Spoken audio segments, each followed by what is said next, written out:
E-voice is the reason you're going to make more money in 2013. How? There are 100 ways, and you can see them all when you go to jmohr.com and click the e-voice banner. Here are some examples. When customers call, you'll have your own toll-free number, professional greeting, dial-by-name directory, and more. You could be at the bar, you could be at the beach. Won't matter because it's going to sound like you're in the office. E-voice is only $10 a month. They have a 6-month free trial that is about to come to an end. So make sure you sign up for your free trial between now and the end of this month to start your free trial before it's too late. Support Fake Mustache Studios. Stop what you're doing, hit pause, and set up your eVoice free trial and see what I'm talking about before the end of this month.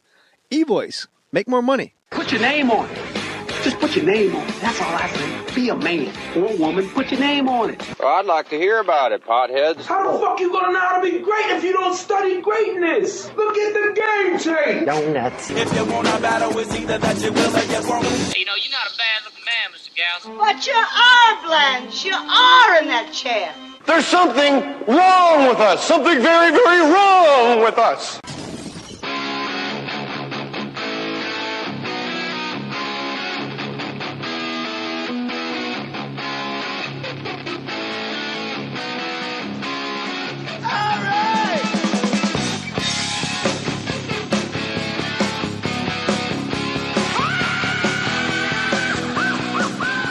Or as Kurt says in the basement tapes, are we rolling? Josh Homme, I understand you. I read that you were almost in U2, and I don't know if you were making a joke or that you were actually had like some type of bizarro world U2 audition. No, I wasn't. I don't know where you saw that, but I've had a huge Bono before. You have had a huge Bono. Yeah. How like a morning Bono, and yeah, I do. But you got to measure from the rear end, right? Yeah, I do. I got to measure all the way back. Naturally. I always give the full 4 inches because I think that's as wide as she can take it. You said it in an interview about the changing lineup of Queens of the Stone Age. Oh no, well you were almost in U2 once. You said. No. What I said was that I thought you said I'm all right, Spider. I lost the you said I'm all right, Spider. I'm all right. You stuttering prick. Get my fucking drink. I said I'd lost the chance to be in a U2 situation where same 4 guys whole time. You know what I mean? When you guys go out, Queens of the Stone Age goes out, and at times it's been the exact lineup of Caius. So why not just call it Caius? Well, because the music has changed so much. And plus, I was in Caius since I was 14 years old. Badass. So you sort of like, by the time you're 21, you're like, fuck. I'm not, it's something that you associate with being like almost like a child. So even though it's the same guys. Well, it's not really the same guys anymore. We'll rebrand ourselves. Well, there were times where Caius... In the very beginning, it was a 3-piece, and it was the drummer from Caius and the original bass player, Nick, and then me. Oliveri. Yeah. Now, you write most of your catalog. It's been you and Nick pretty much sharing songwriting. Now, I've written many things. Yeah. And I know sometimes the 50-50 split is being very gratuitous. Yeah. And it works both ways. There's probably ones that he crushed himself. But let me ask you this. How does the songwriting suffer when he's no longer around, when the entire catalog is you and him pretty much? Well, it wasn't. He wrote about 2 or 3 songs per record. And, it's been 8 years since we were together. So it's kind of like, I think I've found a way to get past it all, You guys started out in the desert. Wait, you're really like the only band I know of that started out. We're kind of the only band kind of from there that really made what do you call it? I just call it On the Way to Vegas. I call it a rest stop on the way to Phoenix. So it's that like 10. Just take Palm the 10, Springs. okay. You just like Coachella style. Yeah, well, Coachella's the first thing that's ever really worked out there. I'm so used to besides meth. Yeah, well, but that still works even now. Yeah. And I'm so used to people trying things out there and it just fails. And so you're like, well, that didn't work. And so to see that frowny face, boo, no. Mondays are a bummer. So to see Coachella work is kind of exciting because it's the first thing that's ever worked out there. And how many times have you been on the Coachella lineup? The most of anyone, five times. That's a home gig for you. Yeah, it's hometown. The only hometown boy usually. And What about like Oliveri and those guys? Are they going back to Caius, like you said? Are you guys are all like Palm Desert guys, right? Yeah, all Palm Desert guys. So that's a total like home gig. You're kings of the desert as queens of the Stone Age. When you take the I stage can get at free Coachella. pizza there. That's Free pretty pizza? cool. Yeah. Let me tell you something. I never pay for meth in my life when I walk through Palm Desert. Never. The bulls on that But guy. in the desert, people are like, "Yeah, good job playing the festival." A lot. So not everyone, but there are a lot of people that are like, "What's up, rock star guy?" And those are my close friends. But are the people there? It's a totally different world to live out there. So when you do make it to the status you've made it, like you're hot shit. You're the front man of an enormously sexy, successful band. Yeah. What is that like? Because what do most people do for a living? And part of my ignorance, but I only drive through. There's my dad's a contractor. That's what I thought I was going to do, is be a general contractor. You're a big dude. You'd be a good contractor. Yeah, I can carry a lot of wood. You got man hands. Oh! I bet you carry a lot of wood on the tour bus. Yeah, I do. I push it. I pull it. I shape it. Why? What have you heard? Just that. No, yeah. Well, I have a camera that I've installed. You swallowed one of my cameras. You thought it was ecstasy once. Yeah, I did. When you went to shit it out. I thought it was GHB. When you went to shit it out, a dick pushed it back in. But that's the only way for it to stay. That's right. So I just keep a conga line of opening acts. I did that shit for science, though. I want people to see me from the inside, Well, that's what songwriting is, isn't it? Yeah, it's kind of a way to get it out. Yeah. Do you have a favorite Queens of the Stone Age album? No, I don't know. No. Every musician I ask, they always say this one. They always say, I'd be a complete douche if I said the next one. I would like to think my best one hasn't happened yet. But they all say that, but I'm not going to be that guy, and then they land on one that they love. But I'd have to take the douche route, because this last one we just did, we worked. It was it's the rawest, realest, most honest one of all. I think when you're playing, I'm 39 now, and before, you're sort of you're doing the realest thing you know how to do, but now I'm writing about and playing about stuff that I avoided most of my life, where I'm actually taking it head on nowadays, like pulling the curtain back on the real you and the real things, your real fears and anxieties, and the human being, Josh. Yeah, where before I was like relying veneer on imagery and talking about stuff at arm's length, And it's a bit of a suit of armor. This is what I want to portray, as opposed to who I really am. And now you're writing who you really are. I think, and to me, that's actually a really important step. And it's, I think you get, as you get older, you get firmly rooted in who you really are, and so you start to say that the only way I can actually feel something or enjoy something is be a little more vulnerable.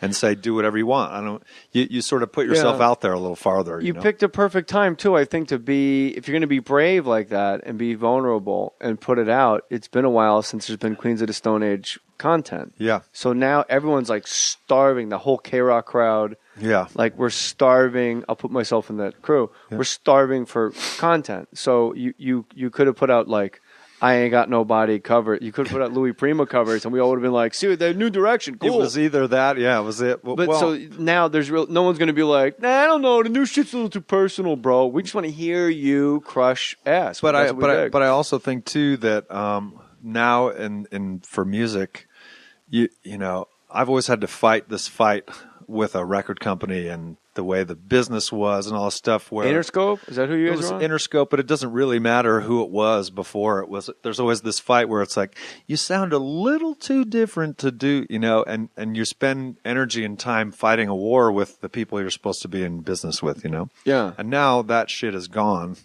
and you kind of, it's important to really be who you are. And so I feel like, oh well, this is great because now I don't have to spend any time fighting that war. And what changes where you no longer have to fight that war? Well, I just think the business has collapsed, really. You know what I mean? Like, so there's not like that, like, hey, here's your gold record. You've made it. By the way, which one's pink? Like, those guys are out of the scene. Yeah. And now it's digital downloads. And now, is it safe to say the real way to make money is the live touring used to be so you could support the album and make money? So now the only way to really make money is the live touring. Yeah, I mean, that's the way to, that's the way to get out there and do well and make money and do whatever, you know. And so I feel like it's the perfect time for a band like us where you get rewarded for being as original as possible. And so we're like, oh, this is great. Yeah. I mean, I always thought, you know, years ago, I always thought the business is going to collapse because these guys are kind of full of shit. And when it does, it'll be perfect for somebody like a band like us, you know? Yeah, yeah. And now that it's here, I'm like, oh, this is, you know, it's good. Actually. You're right. There are some bands, and regrettably, some of them have completely, you know, either died or disintegrated. But like Queens of the Stone Age, bands like Nirvana. Like you imagine a world where Nirvana didn't have anybody to answer to with a record company, and no one's influence whatsoever. Smashing Pumpkins. Like I like that Sonic. Yeah. I know it's completely produced. But it's produced by them, Lullaby-y, you know. Comparatively to Queens of the Stone Age. You guys seem to tune everything a little off. It's almost like Thelonious Monk metal. That's the way I always hear it. And it starts... That's a big compliment, actually. That's nice. Well, I meant it that way, too. And it starts... The bass, to me, is always... It's so just chunky and just thick like tar, but it's always just a little Altamonte. Yeah. Like there's always just something a little, which is Rated R was my first introduction to you guys. Right. And looking back, Rated R is like a pop album by comparison. Yeah, almost nowadays, yeah. And even Songs for the Deaf is almost poppy compared. Like you guys just went it felt so off at the time. It felt like, I mean, I see now too how there's a certain, you know, comfort in saying no one's ever going to get this, so we're just going to keep going as far out as possible. Radiohead, bring it back to the garage, guys. Nobody wants to see you play a Mac. Well, but I mean, as far out like just musically, you know, yeah, like where something on Rated R, like the last song on Rated R, seemed like too bizarre for regular folks. It's called "I Think I Lost My Headache," and it's and I always felt like deaf was just never going to be heard. That's why it's called Songs for the Deaf. It's like, here's another record no one's going to hear, you know. And boy, were you wrong. Yeah, I was wrong, you know. But I was listening to today on the way to work, because I was fired up that you were coming in, and I was like, I remember it's such.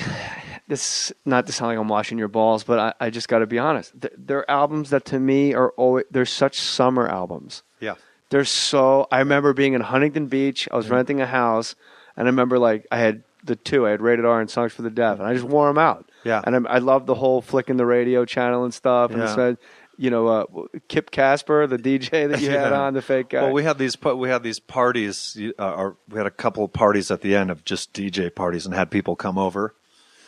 And when you were recording Songs for the Deaf, yeah, to be the DJs. And meanwhile, we had this kind of holding tank room where we were getting our friends drunker and drunker, so they could really get into character of being these different DJs, you know. And kind of gave them, the right people, these kind of little scripts to get them started and then let them riff, you know. But by midnight, everyone was like, this is Kip Casper, hey, you know. I need a saga. Yeah, give me a saga. But that when the guy said it, you guys are probably laughing because it made no sense, but it fits perfectly with the album. When the minute he said that, it was like, this is perfect. Need a saga. Yeah, because that's exactly what we were trying to do, you know. It's great. Yeah. And it is totally summertime. And the Queens of the Stone Age roster, you guys get a lot of turnover, and you do it successfully. Few bands do it well. Well, you know, like it's a protective measure almost. Initially, you're Queens of the Stone Age, part and parcel. Like, you know, you're getting Josh Homme. Yeah. And then, you know, Oliveri for a long time was your guy, and then your drummer, Nick Lucero. That was on Rated R. He played for half of it, but Joey Castillo was the drummer for a long time. He's the guy with all the tattoos? Yeah. He works. I was watching stuff on YouTube. Yeah. I didn't realize how hard this cat worked. Yeah. Holy smokes. On what I thought was the most basic songs. My man is working so hard. Well, that's the thing, too, that we've had a lot of drummers over the years, you know, and we just parted ways with Joey, and now we're playing with this guy, John Theodore. We played with Dave on our new record. Yeah, how does Dave Grohl join Queens of the Stone Age? Well, Dave and I have been friends since... I remember when he went he was in L.A. and he went up to Seattle to audition for a band, you know. What band was that? Nirvana. I don't know who that is. And I was 19, and I just briefly kind of met him in passing, and then we met again about a year later, and as he was just you know. And so I've known him since I was 19 years old. He was just what? You didn't. Well, they were just going on tour, you know, for Nevermind. But I mean, does he listen to your albums and vice versa, and you guys are just mutual fans of one another, and then you're down a guy and you go, hey, you should. Well, when this happened with the new record, and we just, you know, when you're playing music with someone, you kind of, or you're friends with someone, your lives are parallel, and it's natural that at some time people split off and go different directions. And long ago I kind of gave up getting upset about when that happens. It just happens, and it's okay. And I really am more thankful. Like, wow, we just had 10 years together. It sucks that when you part ways, but also you have to be willing to sort of understand that occurs. Yeah. And so that happened in the studio with our drummer Joey, and where we just had the rest of the band was in one spot and he was kind of in a different spot. And so I just called Dave and said, you know, I mean, after we had parted with Joey, I said, dude, I need to finish this record. Will you play drums? And which record was it that he came in? This new one. And it was Def too. Same thing. I was going to say, yeah, because that was Def, and then now this one 3 records later after Def, you know. Did he tour with you guys? On Def, he did. He toured for about 4 months, 3 months. Then you got to replace Dave because he's got to go with back Joey. to Foo Fighters. That's who, yeah. And we had to replace him in 2 weeks. Oh. So it was like, what do you do? You know, how do you find someone to play like this in 2 weeks? And it was Joey that we found to do it, you know. The turnover in the band, I know it's by design, and like I guess the best equated to the listener would be like, I just can't do a 9-to-5 job. I need the clientele to always overturn. But how hard is it for you, having written these songs and having created them in your mind, to constantly having to bring 2-3 guys at a time up to speed on a catalog? Not it's, a couple. It's a tunes. lot of work, especially now. It's a lot of work. It makes you have to rehearse more. Yeah, but it also keeps. I like to keep the knife edge sharp. And I think any band that plays should work. Like, we play 5 nights a week because I don't think it pays to get mentally fat or physically fat, you know, like. Yeah, I disagree completely, obviously. You know?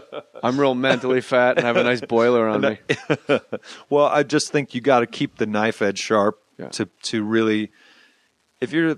But that's not why you're turning the band over, Josh. Well, at first, the reason to do that is because it's hard to find people to play with, and I sort of presupposed that these relationships wouldn't last, and you try to get the most of them in the moment. Right. And so it's sort of protective. Like, I'm going to keep changing the lineup, but it's a way to protect yourself from being stuck, you know? But if I make Queens of the Stone Age and I'm on the first album, then I'm on Rated R, and then you tell me you're replacing me with another guy because you want to keep it fresh, I think you're a dick for the rest of my life. Well, this is my ticket. But it doesn't quite work that way, in that, you know, a lot of times we'll record with someone and you just tell someone in advance, I want to do this for this length of time, you know? Yeah. Or I want to do this for this album cycle. Or you know, really what it's really been is you have the intention of trying to stay together for as long as possible. And when you hit a brick wall together, it's like, hey, you know, this is the time to get off the train, you know? It seems like the hardest thing to do for a band, aside from the travel, obviously, but to audition guys must be that's actually a nightmare, because almost we don't embarrassing, because you got to tell a guy like, you're really not good enough to play with us. Well, that's why, I mean, we really don't do it. When we needed to find a new drummer for this now to go on tour, we basically, you know, people heard that we you know, we're looking for a drummer, and it's just it is embarrassing almost. There's something about it that where it's like, I don't want to go through this. It almost makes you want to quit or something instead. Like, everyone's good enough. It's just a vibe, probably, at some point. Well, everyone isn't good enough. That's the thing. Oh, okay. I thought once they make the cut to audition, they were obviously good enough because you brought them in. Well, I'm not kind of out in the world like we've been really lucky, because the guy we're playing with now, John Theodore, is a fucking monster, and we've known him for years. And from which band? He was in the Mars Volta, and great name for a band. Yeah, that is a great name, actually. Yeah. And you know, I've toured with him when the Mars Volta in Queens were opening for the Chili Peppers, and I've known him for years, and we just said, come on down, and it worked out, because that process of having to audition somebody, I just can't do that. You know, I don't want to do that. I'd rather break up the band and start over than then go Chad through auditions. from the Chili Peppers. All of a sudden, I'm like, he'd be great in Queens of the Stone Age. Chili Peppers, not my. I like the Chili Peppers, but it's not something I will listen to on a regular. They're not my shuffle. Is that fair? You know what I mean? That's a fair. But not really a band you can blow off the stage. They always seem to come out with fucking light bulbs on their head, or dressed like insects, or naked, and you're like, we had them. Yeah. We had them. And then they just waited that extra 10 minutes. People got rowdy, and they came out dressed as a Devo. Well, I think they're showmen. You know, that's and I think they have they're energetic. You know, and talk about a perfect band where the parts didn't fit. I mean, when you put Dave Navarro in your band and get worse, that's like I've never heard of that happening before. Well, there's something about there's something about John Frusciante that just sort of locked them together, right? I mean, he's this magical guy. Well, and I just think there's also something about Zeppelin. You know, they lose Bonham and they're just like, all right, that's it. You know, they tap out. Yeah, there's something works, and like I always felt like ideally a band. I was used to think ideally a band makes 3 records and then you stop and change the band name, and because that way you're always keeping it vital. Well, that's how you started. Yeah, well, that's kind of was what I was going to do over and over is keep changing. You want me to give you a new name? Yeah, what do you got? Jay Mohr. That Jay is Mohr's so headlining good. Coachella. Jay Mohr. Celebrity matchmaker. Oh man, that's bad, dude. Some bands. I thought you were going to set me up here. I'll set you up. Some bands change. Like the fact that the Stones had Brian Jones, then got Mick Taylor, and then he quits, and then he just gets replaced with Craigie. Just have one of his. Yeah, what do you got? And just gets replaced with Ron Wood. Like that's unheard of. Well, and then that it successfully works. I think and each guy's perfect. It needs to feel right and be right, and I think that's where we've gotten really lucky. Is that we really have sort of, without auditioning anybody, there's a family of artists that we're associated with. There's a guy called Alan Johannes that's incredible, you know, and Chris Goss. And all these people that are He's been with you from day one. Yeah, I mean, I've made tons of records with him. He's a record producer and he's a singer, a songwriter. And so we've kind of been surrounded by this family of artists that's dense enough, densely packed with talent enough that really there's been a lot of moments where it's like, will you come and do this album cycle with us? And they'll say, yeah. And so it's not really like getting fired or something. Right. I mean, there's been plenty of incidents of that too. But even when that comes up, I think all you can do is be honest with someone and say, hey, I'm moving on. This is what I'm doing. I know you probably don't. It seems like that. Josh, when you say us, it's really you. Like you're Queens of the Stone Age. Are you the only part that has never changed? Yeah. Well, I think you should really like have a bad attitude about it and walk around with like a cigarette holder and a long bathrobe like John Barrymore. Your Honor, I'd like to press charges of murder against Gilligan. Well, thank you for coming to see me and these other guys. Appreciate it, Coachella. Big respect. Now, you just got back from Chile. I think I've always been a reluctant leader. I'm playing with guys. All these guys could do it alone, but then you're alone. You know, I love the camaraderie of doing something, and also I kind of feel like it's a pirate ship. Yeah. You know, like, you know, people think, oh, the captain of the pirate ship's the most important role. But that's not true. When you're out on the ocean, if the cook fails, you die. If the rigger fails, you die. And if the captain fails, you die. And so what it really becomes is if someone has role envy, that's a real problem. If you're the cook and you want to be the captain, that's a real problem. The strength of the pack is the wolf. Well, and I also... You run with some pretty talented wolves, my man. I've had that been blessed to play with real players, you know, and real singers. Like we got to talk about Lanigan. Like the fact that Mark Lanigan is on again, off again, lead singer of Queens of the Stone Age. I don't know why there aren't like more articles written about the fact that the guy from Screaming Trees. Yeah, I mean, I always thought it was strange too that people didn't pick up on the fact that this was this thing that's greater than the parts. It's It's because I feel like.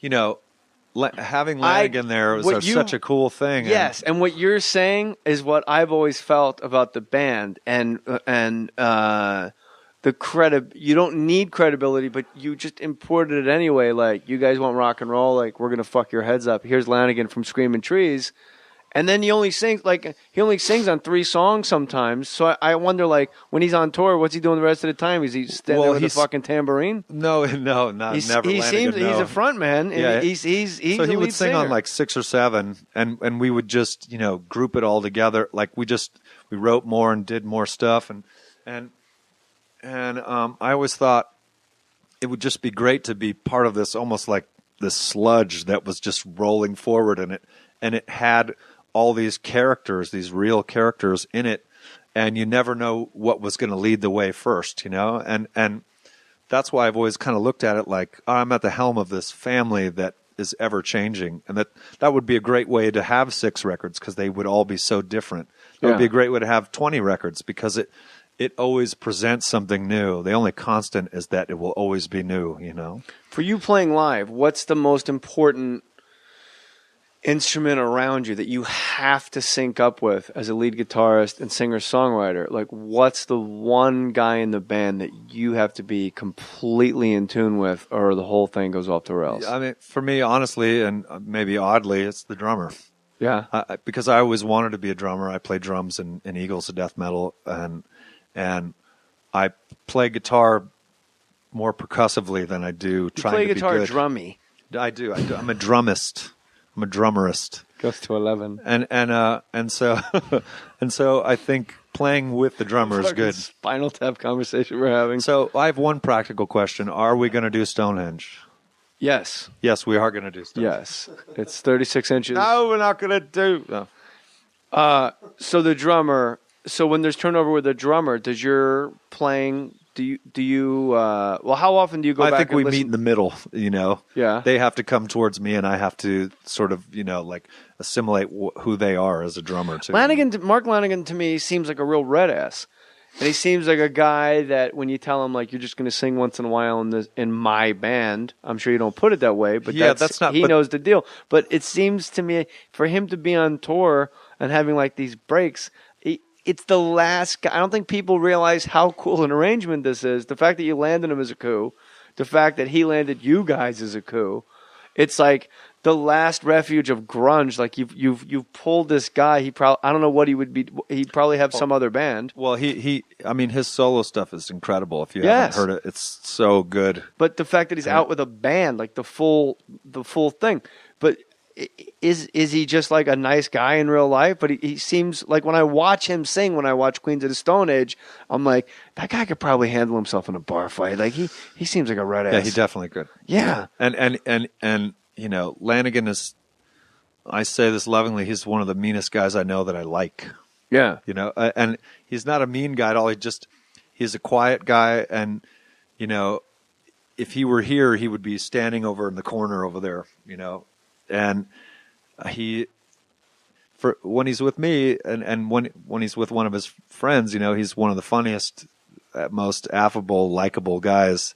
But I look at him and I think of the difference between famous and infamous. When someone's famous, that someone goes, "Oh, there's Lanigan, let's go talk to him." And when they're infamous, it's like, "Oh, there's Lanigan, don't go talk to him." So when you're doing like meet and greets after your show and fans are coming up to you, it's Josh Homme from Queens of the Stone Age.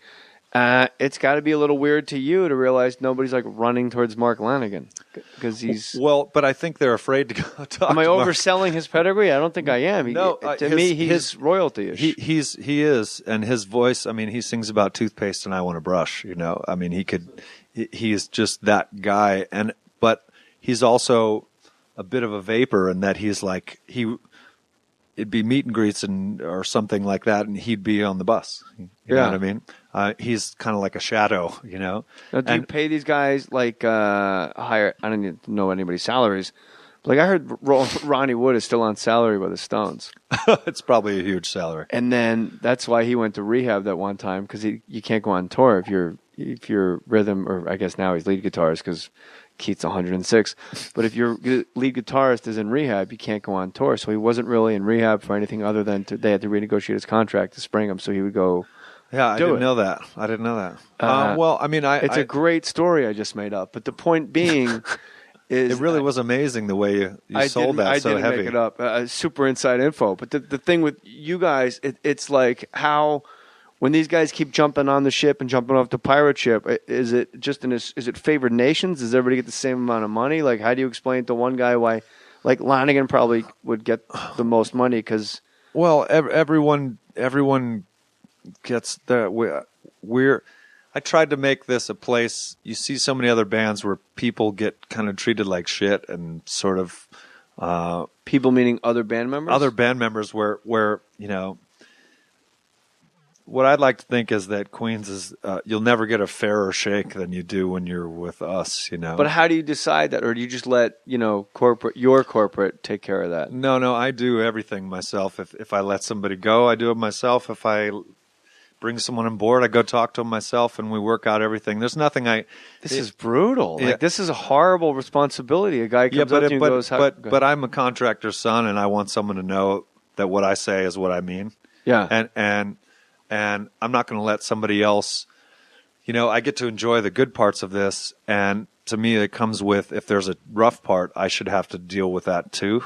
You know, I mean, what do you say? Like, look, bass, 4 strings, guitar, 6 strings. He's going to make a little more money. That's 2 strings extra. He's got 2 strings extra. He needs 2 string extra money. Yeah. You know what I mean? This guy's only got 2 drumsticks. He's fucked. I wish it was that cut and dry. I mean, what it is, you know, it's as just everyone should be happy, and we don't like, I have a saying that I shine a light on all the dark cracks no one can hide in some, and you should be able to talk about anything even if it's uncomfortable, and that way it's out in the open and everyone understands, and no one in a band, the worst thing that could happen is that there would be resentment or secrets, or, you know what I mean, even if right. In all you the got times, 30 guys in the secretary pool. What do you care? You're like a benevolent dictator. That's what I would that's what I would call it. Yeah, a benevolent dictatorship. I could never understand why "Feel Good Hit of the Summer"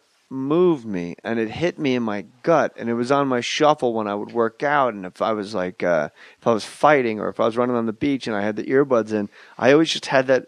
I just pictured you running in slow mo on the beach, and that was really it was. I have to run fast because I hate it so much, and which makes me. And I wear a mouthpiece, so I imagine I'm fighting an MMA fighter. Yeah, you didn't know that about me? It's in the glove box. It's in the glove box. I'll show it to you. I run with a mouthpiece in, like I'm getting ready, getting ready for a fight, because I think these just guys. Rocky 3. These guys that train that I love watching fights. Like you laugh your balls off. I don't give a shit.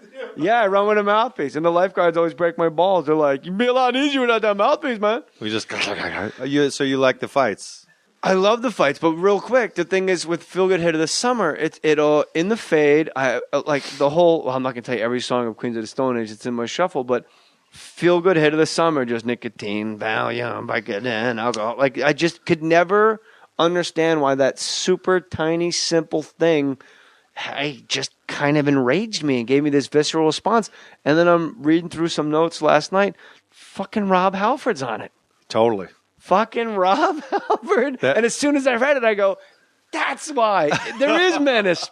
There's such menace to it. And then when I listen to it again, I'm like, I think I hear him. I think I hear him. The high and I don't know if it was the high or the low, but either way, like, it's you and him. Yeah, well, there's kind of a gang vocal at the end, and he's doing lots of those. But what I like at the very end is when it's super low. Yeah. There's and then the reprise after in the fade is like, you blessed me. Yeah, well, it's come back around again, you know, because I think it was. God, I think it was like I suck at time, but it may have even been the 1999 New Year's, you know, and I was in Joshua Tree, and I was walking away from this party, and I was taking stock of what was in my body. I was going,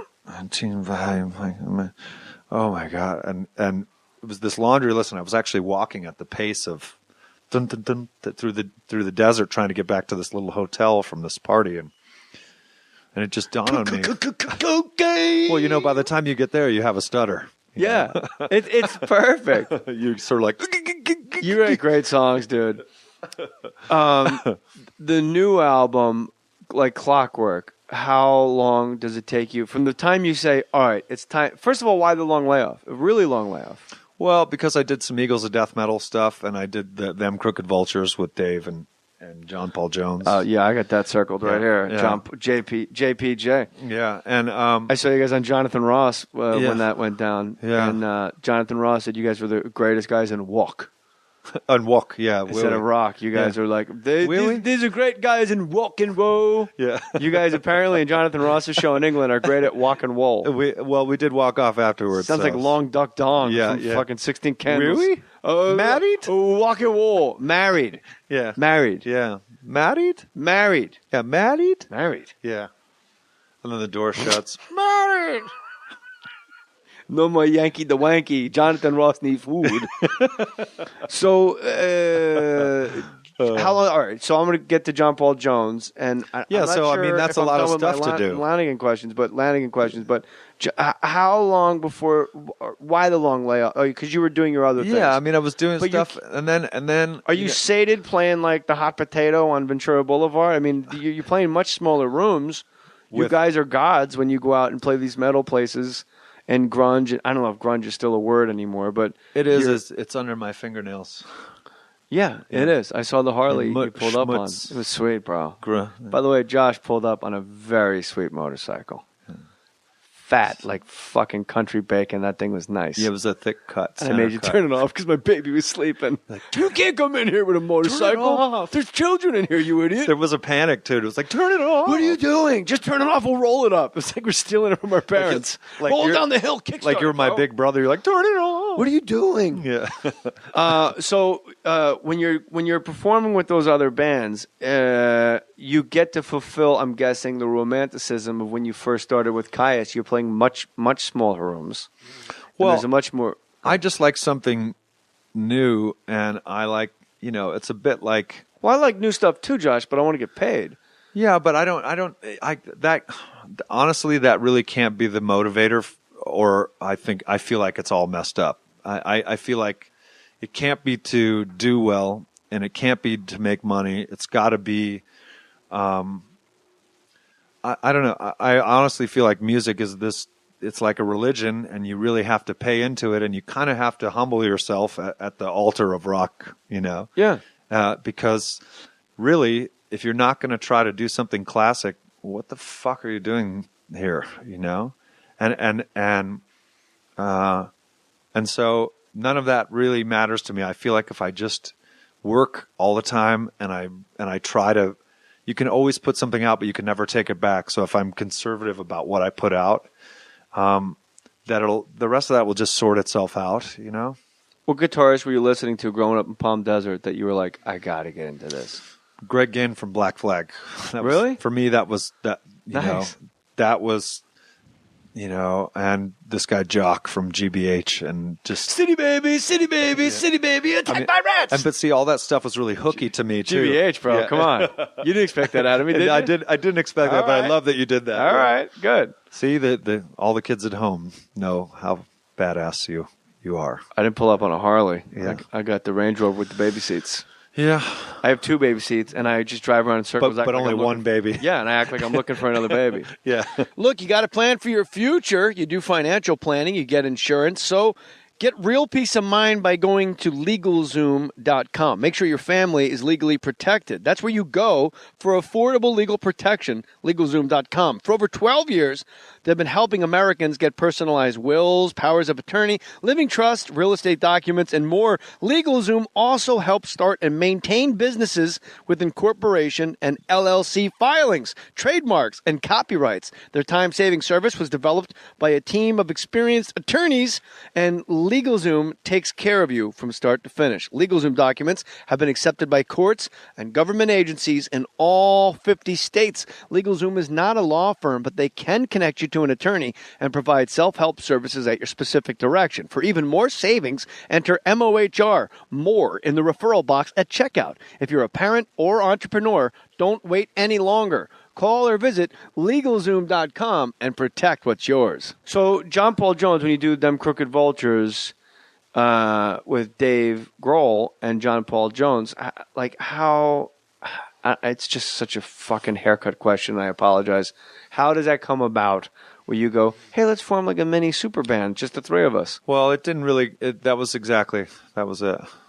No, I mean, I've been friends with Dave for a long time. We were kind of looking for something to do together that we're honestly where we weren't going to have to tour that much. This was the idea, is just to make something and put something out and do like 20 dates. Well, and he said, well, I'm gonna email John Paul Jones and see if he wants to do it. And I was like, totally. And I'm gonna email George Bush and I'll ask him if he wants to, drive the truck. Yeah, or play bass. Who knows? Or who? I don't know what he does. Yeah, like Bill Clinton. I don't think he knows what he does. Millard Fillmore can bowl. Sax appeal.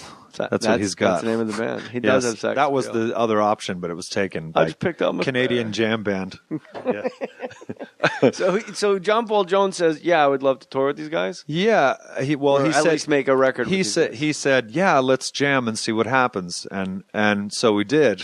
And there was a few songs that just came out of that jam. I got to tell you, you and Dave seem to me like a completely different computer program than John Paul Jones. It doesn't seem like John Paul Jones, as great as he is, and Zeppelin was like metal back in the day, like don't let anybody fool you. You know this, obviously. Yeah. But like it seems like John Paul Jones, you guys could have lost him in the weeds, but he was right there. I mean, Jones is like he's the bass player in rock. I mean, you say who are the greatest rock bass players? And you're like, John Paul Jones, and then you say other people after that. There's always four guys. I mean, and so he just locked in so fast, and really it's all in chemistry, because I honestly I couldn't be part of something just because it had Dave and John Paul Jones. But how come nobody hooked up with John Paul Jones earlier?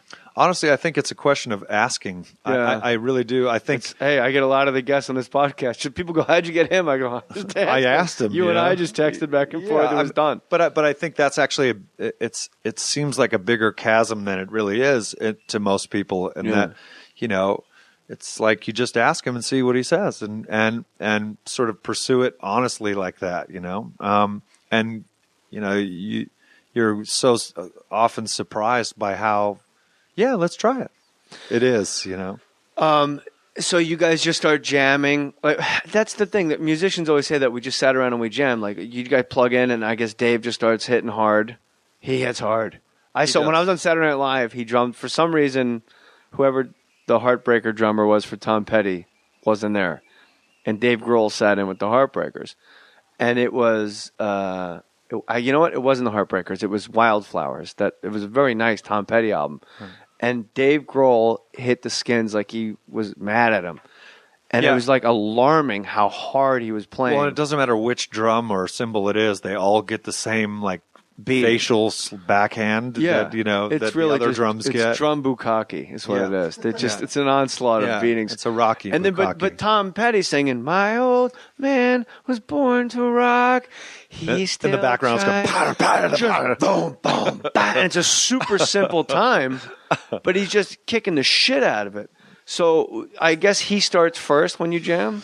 No, I mean, it all has to be based around songs, doesn't it, at the end of the day? Because, So what do you start? When you sit down with John Paul Jones, you obviously don't go, hey, let's do Dazed and Confused. Like, you got to pick something generic, I think right? we kind of had this silent agreement not to attempt anything down that road, because that would just feel douchey. Do you remember what song you guys started just banging out? We started a song that was called Spinning in the Daffodils, and that ended up being called Spinning in the Daffodils. And it was just this kind of had this Middle Eastern riff to it, and it just sort of worked, and everyone started smiling. And I think when you look at each other and you feel something in the room that's really greater than all of you. It's a bit like when you have a first date with a girl when you're younger and you leave and you have those butterflies in your stomach, and that's what a good song does to you, or that moment does to you. You're dating John Paul Jones. You are, and when you walk away and you go, oh, jeez. He looks like a midget between you and Dave. Well, a lot of people look like a midget next to me. Yeah, you're a big dude. I mean, not to midgetize anybody, but... did you notice, aside from that buzz sound, a bird started singing right when you mentioned John Paul Jones? Yeah, he's always got people watching me. Bird's a spy. They're following me. I like that the John Paul Jones has a bird spy. How do you get? Oh, I got to tell you this. I What are they watched. singing for though? It's night. Do you have a It's good open bird mic. guy? It's this big open mic side. Yeah. Open mic night. Next. Yeah, if they can cut it tonight, they Right. gradually work them into mid mornings. I like the first bit. Yeah, the first bird was good. Yeah, he was good. He was good. They gave him the light. He had to get out of here. Yeah. Open mic night. I wonder that all the time. Yeah. What's this bird outside my window at 11 at night? Tweet. Let me work out my new stuff. Yeah, just write it down Tweet, and mail it to tweet. me. I watched you tweet it. do an acoustic version of In the Fade, and I thought to myself, "Why? I think you're wasting money paying Mark Lonigan. You're a really great singer. Why do you? Is it hard? Do you not want to sing and play guitar and do all the business of the band? No, because when I don't- watched that acoustic version, I was stunned at how good you were at it. Well, I don't care what role that I would play in something. If something's really good, I don't mind making coffee for it. You know, I want to be around things that I feel like are really quality, and I don't mind. Just sometimes I think early on too that I wasn't always into singing, and that's why I was like, Nick, sing, and Mark, come in. Not into it because of why? You didn't think you were good enough, or you just want to shred? I feel like I've always felt like a guitar player, and Do you realize the money you could save if you would just fire Mark Lonigan? yeah. Well, he's not with us now, so I guess that's the savings now. So but you got to pay Grohl. Yeah, I'm passing Oh my on the God. savings. Grohl's got a huge note on his back. Holy shit! It's like hiring the Yankees. Yeah, You can't pay Grohl to save money. You're paying everybody else. You guys were just in Chile. You and I were texting. You were in Chile doing Queens of the Stone Age songs. Yeah. Eddie Vedder joined you on stage. Yeah. Now he's in Chile looking at real estate. How does this work out? Well, he's a cowbell aficionado. A lot of people don't know he trained in Juilliard to do cowbell. Yeah. And that's for the cowbell. And it was summit really is. we played at a Chili's. It was you got the Yeah, text wrong. I don't want the listeners to think they were in the country of Chile. In Sherman Oaks, there's a Chili's. Yeah. And Josh and his buddies We're going to be at Applebee's on the open mic night. Yeah, El Torito said you can't bring those cowbells in here. There's too many. You can't of bring them. the cowbells. Mira, no. So Eddie Vedder joined you guys on. I've always wanted to be at a concert where like a super famous guy comes out on stage, and it's never happened. Right. I've always been at the concert You where got to like go to Chile. Yeah. I got to go to Chile. Chile. I've always been at the concert where like Springsteen goes, all right, now Patty's going to sing a few, and you're like, no, this is a horrible idea. But Or like you go see Keith Richards in the Expensive Winos, and you're like, wow, this is amazing. He goes, you guys like Wadi Wacho? And you're like, no, not to sing right now. I kind of want you to just just keep doing. walk before they make me run, and I can get out of here. Well, that's the second time he's cowbelled for us during a show. You made a joke, but I'm not. That is the second time he cowbelled. Cowbelled the shit out of it. Like, not actually, funny, like Will Ferrell's sketch. Yeah. Like he was beating it like Grohl hit cymbals, and he never lost a beat. And all I was think surprised of at actually my how hand would get tired. Yeah, I mean, I was surprised at how hard he was belling. I mean, I looked over and he was going, God damn it! And, Why was he in Chile? well, they were playing too. Was it like a festival? Yeah, it was a Lollapalooza festival, and they were headlining the festival. And It was really Lollapalooza in Chile? yeah, they've done Lollapalooza South America. Perry Farrell lives down the street, and he's got like hip surgery. He's just got a check coming in the mail because you guys are playing in fucking Chile. He's got hips. He's that hip. He's got hip surgery. Yeah, that's it. Ooh, so like, holy smokes, the amount of money this guy must make. Yeah, it was Lollapalooza, Sao Paulo, and Chile, and I guess they're going to start doing Argentina as well. So, what country are you the most famous in? The band where it's like you can't believe how many tickets sell, other than the U.S. Luxembourg. Really? Actually, we do play Luxembourg, but Tiny that's about country. it. Yeah, it's easy to get big there. Just walk around, basically. Just have pancakes and beer for 2 days. You're the biggest guy there. Stand and wave. Luxembourg, and let it happen. I believe the world's smallest country. Josh showing us how funny he is. Yeah, that was. I think that's what's missing from the next Queen of the Stone Age album, the comedy. The comedy section. side. Yeah. Yeah. How's everybody doing out there tonight? Yeah. How about a round of applause for the ladies in the house? Is this thing on? Yeah. Laugh it up, guys. I laughed when you came in. That's my crowd. That's my crowd work. Yeah, there you go. You people stink. That's way funnier. These jokes ain't gonna laugh themselves, people. Yeah, Who else was I on don't that know. tour? On Lollapalooza? The Black Keys and the Hives and Pearl Jam, and it was a good lineup. It was good. Pearl Jam obviously closes, right? Yeah, they closed, and then Hives, I hope. it was like 3 nights. Go up real early. Yeah. No, the Hives are great. Have you seen Yes? the Hives? Oh, they're incredible. Educate me. All right, cool. They're incredible, and live they're even more incredible. In fact, they're one of the bands that you got to be careful when you play next to them, because the singer Pele is such a he's like a part Baptist preacher, part animal, and he whips the crowd into such a frenzy that it's just like a cool whip. Tough to follow. It is actually tough. They're one of the few bands that's really tough to follow. Who are the other bands that you've had a hard time following where you're like, we got to wait longer before we come out. This is too hard. Well, I love playing with bands where you have to play your best. Like I can't stand, taking a band on tour where I'm like, oh, geez, we're just gonna How am I going to follow Ziggy Marley? Yeah. Well, Tomorrow, people, nicotine value. you can see where that would be really difficult. I think. What bands were the hardest for you to follow? The Hives, you just mentioned. Well, the Hives, and I think if you play around bands like if you play a festival and you're playing around Nick Cave or something too, I think they do such a thing that Nick Cave, yeah, surprised me. Yeah, well, I'm a Nick Cave fan, but I don't really feel, to be honest, that's kind of the list in a way. I feel I love to play around bands that That's not make the you question, run for Josh your money. Homme. The question is, give me the names of bands that you've been on stage and realized, Your Honor? These guys are hard to follow. Yeah, the Hives. And, people always say that playing with Rage Against the Machine is a difficult task, but we've done it a bunch of times, and you have to follow them? No, not follow them, but just play in near the that sphere of their stuff, But I don't know. There's not that many bands that I feel like are tough to follow. Yeah, I feel the same way. That's cool. Yeah. I mean, in my life, I'm like I was at the Improv. Right. I'm there every Tuesday. Yeah. And they go, Seinfeld's coming in, and were you there that night? And the whole staff was like, so what are you going to do when he comes in? What are you going to do? I was like, I'm going to bring him on stage. And they go, and then what? What about when he gets off? I go, I'm going to go back on stage. Yeah. And it was so far. I'm like, what the fuck is...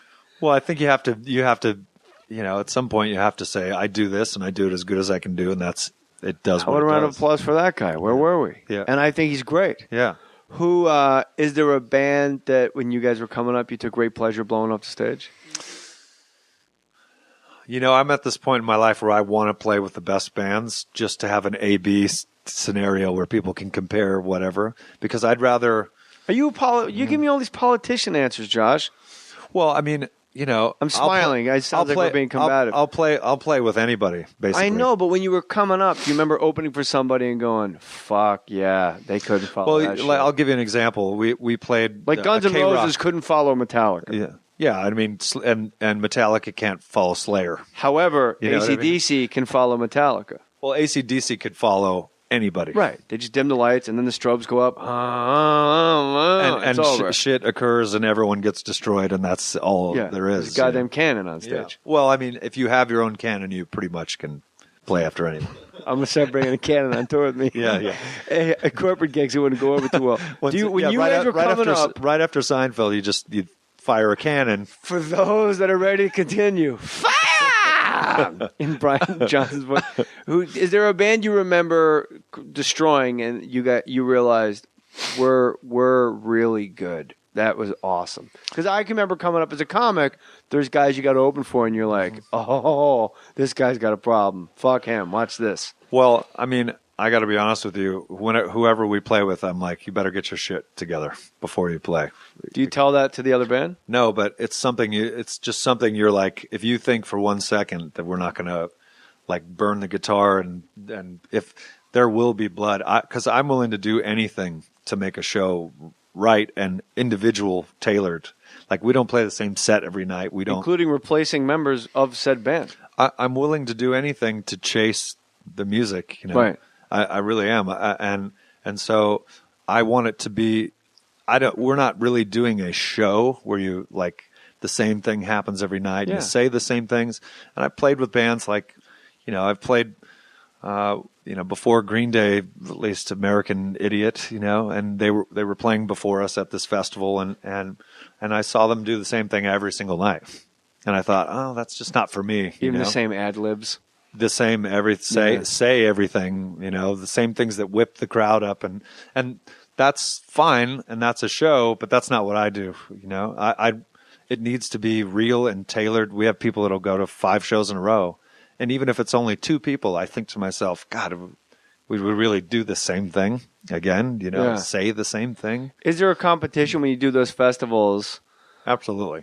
Really? Because a lot of bands will go be like, nah, we're just there to have a good time. I know that's because they lost. I just think that I think that it's natural and fine to want to destroy all the other bands, and you're friends with these people too, but that doesn't mean that you're not trying to blow everyone away. In fact, like that's the only reason I'm there. I love the chance to watch other bands play too, because if you're on tour alone so much, you just you only see yourself. A lot of PlayStation. Yeah. A lot of walking around, just a lot of like, oh God, what's that? That's closed. Let's go to the mall again. Let's go to Oz and see that. Yeah. It looks like with the pictures pointing. Look at that, a body shop. There's a body shop right here. Relax the back. This town has a body. Well, actually, that's a good shop though.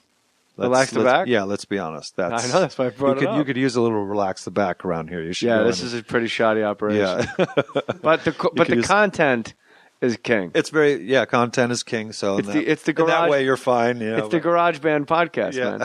Definitely. Let me ask you this: are you guys doing any dates in LA before you get back up and running to support the new album?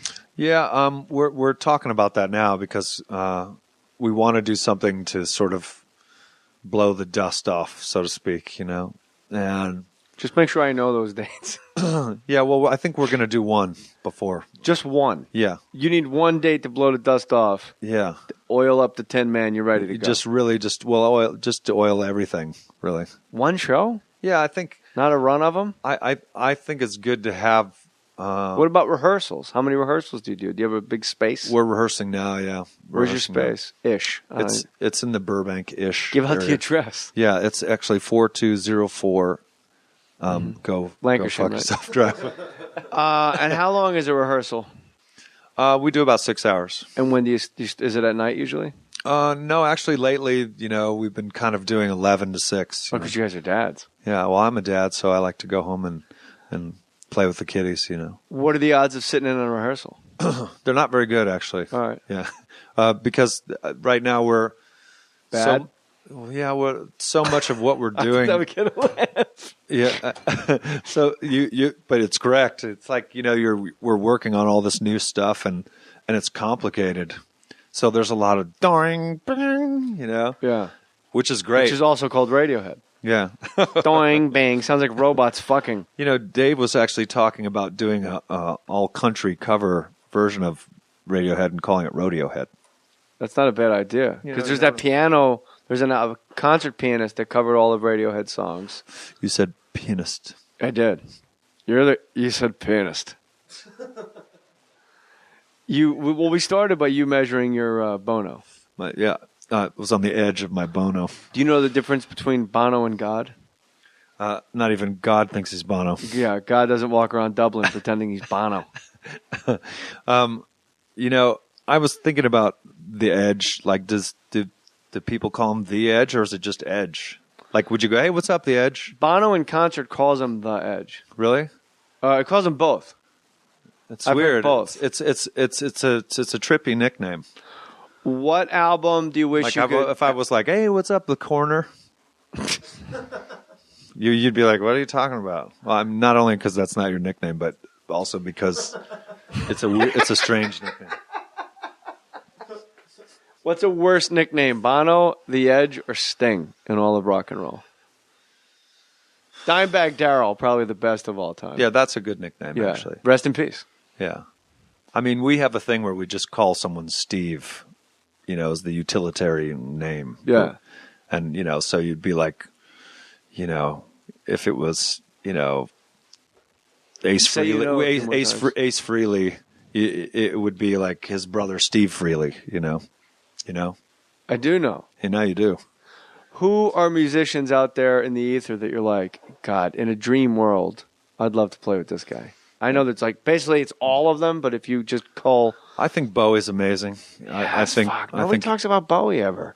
Yeah, well, and he just put out a new record that's really good and sort of deep, very heady record, and I love Iggy Pop. Is really to me the Stooges are the greatest rock and roll band of all time. Is that where you and Bourdain hooked up? You were on Anthony Bourdain's Christmas special. And I was saying to my wife, "That's Queens of the Stone Age. Look at their sweaters. That's Queens of the Stone Age." We actually met in Berlin and kind of got a little bit messed up together backstage, and it was kind of early on in that show, and just kind of hit it off. I think we both didn't like the same stuff. I've been trying to get him on this for years, but I think you got to go through Octavia. I think she's his new resident publicist. I don't know her. His wife, Mrs. Bourdain. Yeah. So Queens of the Stone Age, like Clockwork, is coming out in June. Yeah. Is there anything people can? Well, they can order all of your albums if you go to, I guess, jmohr.com, click the Amazon banner. Look, my favorite Queens of the Stone Age albums are, it made me feel great, are Rated R and Songs for the Deaf. Those are because they were back to back, and it was. I like them all, but those two, they make me think of summer. It's very Orange County to me, even though I know you're a desert guy. Yeah. Which would make me sort of the antithesis of Orange County. Correct. Because of desert. Yeah. But it's one of those things. Yeah, we got meth and they have waves. Yes. Yeah. And we have waves of meth. Waves after wave. Day 7 when you try to swat the lion with dragon wings that you're seeing when you're on meth for 7 days. How many times in your life have you done that? Well, I'm glad you asked me that, Jay. Parent-teacher conferences are over. I know from your text. Yeah, exactly. So now you're in the clear. Well, I've experimented with many things in my life. All right. Men? Well, I never did that experiment, but I'm willing to learn. I'm here, aren't I? Close your garage door, man. Who's your favorite Beatle? Is that code? Yeah. Close the garage door. We can't do it with the garage door open. The dogs Shouldn't you get out. open the garage door if we're going to experiment with men? No, I could just call that your asshole. Yeah. Oh, okay. If we don't close Steve, the garage can we door, call it Steve? We'll call it Steve. Have you seen Steve lately? Where's Brown Steve? He's closer than you can possibly imagine. He is. Yeah. I'm sitting on him. Yeah. Who's your favorite Beatle? Steve. What? Who's your favorite Beatle? God, that's a toughie. Not really. There's only fucking 4 of them. Well, there's two. Yeah. I like Harrison a lot. Yeah. Well, naturally. Yeah, I like Harrison a lot. When you listen to a Beatles album, can you tell? What amazes me is there's not a surplus of guitar sound. Yeah. Even though all 3 guys, Paul's an adequate guitar player, but with John, and they don't do that Keith Richards, Ron Wood like dueling guitars. Sure. There's not that sonic sound that you guys have with your guitarist.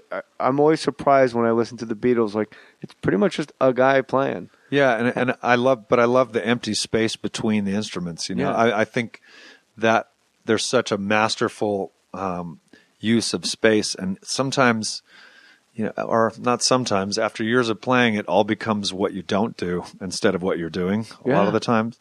And the pauses make the symphony. Absolutely, and I think that it takes real skill not to play something, because with every song, there's tons of stuff you could do.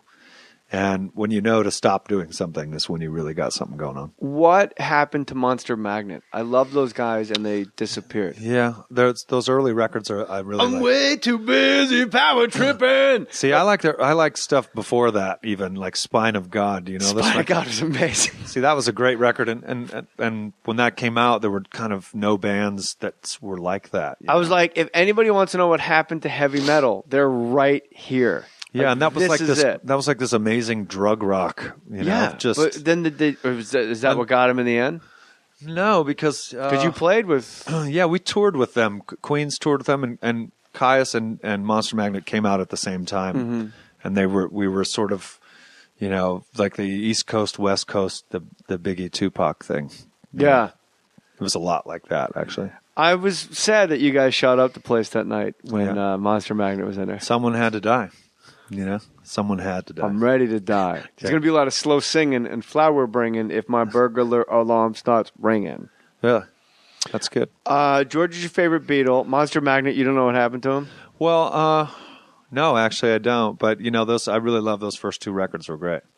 And anybody that wants to know what happened to metal now, it's not even metal anymore. Metal. I was never a metal guy. I was more of a like a punk rock guy, really. Yeah, it's like punks. You guys started out in the desert. You're really like the only band I know of that started out. We're kind of the only band kind of from there that really like. What do you call it? I just call it On the Way to Vegas. I call it a rest stop on the way to Phoenix. So it's that like 10. Just take Palm the 10, Springs. okay. You just like Coachella style. Yeah, well, Coachella's the first thing that's ever really worked out there. I'm so used to besides meth. Yeah, well, but that still works even now. Yeah, yeah. And I'm so used to people trying things out there and it just fails, and so you're like, well, that didn't work. And so to see that frowny face, boo, no. Mondays are a bummer. So to see Coachella work is kind of exciting because it's the first thing that's ever worked out there. And how many times have you been on the Coachella lineup? The most of anyone, five times. That's a home gig for you. Yeah, it's hometown. The only hometown boy usually. And what about like Oliveri and those guys? Are they going back to Caius, like you said? Are you guys are all like Palm Desert guys, right? Yeah, all Palm Desert guys. So that's a total like home gig. You're kings of the desert as queens of the Stone Age. I can get free pizza there. That's free pretty pizza? Cool. Yeah. Let me tell you something. I never pay for meth in my life when I walk through Palm Desert. Never. The bulls on that. But in the desert, people are like, "Yeah, good job playing the festival." A lot. So not everyone, but there are a lot of people that are like, "What's up, rock star guy?" And those are my close friends. But are the people there? It's a totally different world to live out there. So when you do make it to the status you've made it, like you're hot shit. You're the front man of an enormously sexy, successful band. Yeah. What is that like? Because what do most people do for a living? And part of my ignorance, but I only drive through. There's my dad's a contractor. Who I really am, and now you're writing who you really are. I think, yeah. And to me, that's actually a really important step. And it's, I think you get, as you get older, you get firmly rooted in who you really are. And so you start to say that the only way I can actually feel something or enjoy something is be a little more vulnerable and say, do whatever you want. You sort of put yourself out there a little farther. You picked a perfect time too, I think, to be, if you're going to be brave like that and be vulnerable and put it out. It's been a while since there's been Queens of the Stone Age content. Yeah. So now everyone's like starving, the whole K-Rock crowd. Yeah. Like we're starving. I'll put myself in that crew. Yeah. We're starving for content. So you could have put out like, I Ain't Got Nobody cover. You could have put out Louis Prima covers, and we all would have been like, "See, the New Direction, cool." It was either that, it was it. So now there's no one's going to be like, "Nah, I don't know, the new shit's a little too personal, bro." We just want to hear you crush ass. But I also think too that now in for music, you know, I've always had to fight this fight with a record company and the way the business was and all this stuff. Where Interscope? Is that who you guys were on? Interscope, but it doesn't really matter who it was before it was. There's always this fight where it's like, you sound a little too different to do, and you spend energy and time fighting a war with the people you're supposed to be in business with, Yeah. And now that shit is gone, and you kind of, it's important to really be who you are. And so I feel like, oh, well, this is great. Because now I don't have to spend any time fighting that war. And what changes where you no longer have to fight that war? Well, I just think the business has collapsed, really. You know what I mean? Like, so there's not like that, like, hey, here's your gold record. You've made it. By the way, which one's pink? Like, those guys are out of the scene. Yeah. And now it's digital downloads. And now, is it safe to say the real way to make money is the live touring used to be so you could... eVoice is the reason you're going to make more money in 2013. How? There are 100 ways, and you can see them all when you go to jaymohr.com and click the eVoice banner. Here are some examples. When customers call, you'll have your own toll-free number, professional greeting, dial-by-name directory, and more. You could be at the bar, you could be at the beach, won't matter, because it's going to sound like you're in the office. eVoice is only $10 a month. They have a 6-month free trial that is about to come to an end. So make sure you sign up for your free trial between now and the end of this month to start your free trial before it's too late. Support Fake Mustache Studios. Stop what you're doing, hit pause, and set up your eVoice free trial and see what I'm talking about before the end of this month. eVoice. Make more money. Put your name on it. Just put your name on it. That's all I say. Be a man or woman. Put your name on it. Well, I'd like to hear about it, potheads. How the fuck you gonna know how to be great if you don't study greatness? Look at the game tape. Donuts. If you want a battle, it's either that you will or you won't. You know, you're not a bad-looking man, Mr. Gals. But you are, Blanche. You are in that chair. There's something wrong with us. Something very, very wrong with us.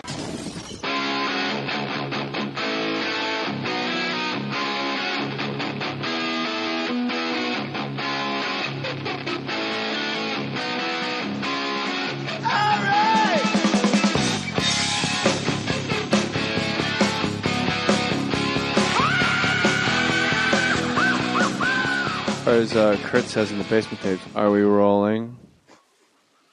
Josh Homme, I understand you. I read that you were almost in U2, and I don't know if you were making a joke or that you were actually had like some type of bizarro world U2 audition. No, I wasn't. I don't know where you saw that, but I've had a huge Bono before. You have had a huge Bono. Yeah. How like a morning Bono, and I do. But you got to measure from the rear end, right? Yeah, I do. I got to measure all the way back. Naturally. I always give the full 4 inches because I think that's as wide as she can take it. You said it in an interview about the changing lineup of Queens of the Stone Age. Oh no! Well, you were almost in U2 once. You said. No. What I said was that I thought you said I'm all right, Spider. I lost the. Yeah, I'm all. You said I'm all right. Spider. I'm all right. You stuttering prick. Get my fucking drink. I said I'd lost the chance to be in a U2 situation where same 4 guys whole time. You know what I mean? When you guys go out, Queens of the Stone Age goes out, and at times it's been the exact lineup of Caius. So why not just call it Caius? Well, because the music has changed so much. And plus, I was in Caius since I was 14 years old. Badass. So you sort of like, by the time you're 21, you're like, fuck. I'm not, it's something that you associate with being like almost like a child. So even though it's the same guys. Well, it's not really the same guys anymore. We'll rebrand ourselves. Well, there were times where Caius in the very beginning it was a 3-piece, and it was the drummer from Caius and the original bass player Nick, and then me. Oliveri. Yeah. Now you write most of your catalog. It's been you and Nick pretty much sharing songwriting. Now I've written many things. Yeah. And I know sometimes the 50-50 split is being very gratuitous. Yeah. And it works both ways. There's probably ones that he crushed himself. But let me ask you this. How does the songwriting suffer when he's no longer around, when the entire catalog is you and him pretty much? Well, it wasn't. It wasn't. It was. He wrote about 2 or 3 songs per record. And, it's been 8 years since we were together. So it's kind of like, I think I've found a way to get past it all, So that's what I thought I was going to do, is be a general contractor. You're a big dude. You'd be a good contractor. Yeah, I can carry a lot of wood. You got man hands. Oh! I bet you carry a lot of wood on the tour bus. Yeah, I do. I push it. I pull it. I shape it. Why? What have you heard? Just that. No, yeah. Well, I have a camera that I've installed. You swallowed one of my cameras. You thought it was ecstasy once. Yeah, I did. When you went to shit it out. I thought it was GHB. When you went to shit it out, a dick pushed it back in. But that's the only way for it to stay. That's right. So I just keep a conga line of opening acts. I did that shit for science, though. I want people to see me from the inside, Well, that's what songwriting is, isn't it? Yeah, it's kind of a way to get it out. Yeah.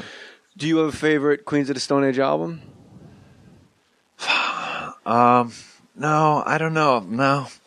Every musician I ask, they always say this one. They always say, I'd be a complete douche if I said the next one. I would like to think my best one hasn't happened yet. But they all say that, but I'm not going to be that guy, and then they land on one that they love. But I'd have to take the douche route, because this last one we just did, we worked. It was it's the rawest, realest, most honest one of all. I think when you're playing, I'm 39 now, and before, you're sort of you're doing the realest thing you know how to do but now I'm writing about and playing about stuff that I avoided most of my life, where I'm actually taking it head on nowadays, you know? Like pulling the curtain back on the real you and the real things, your real fears and anxieties and the human being Josh. Yeah. Where before I was like relying veneer. on imagery and talking about stuff at arm's length, you know? And it's a bit of a suit of armor. This is what I want to portray as opposed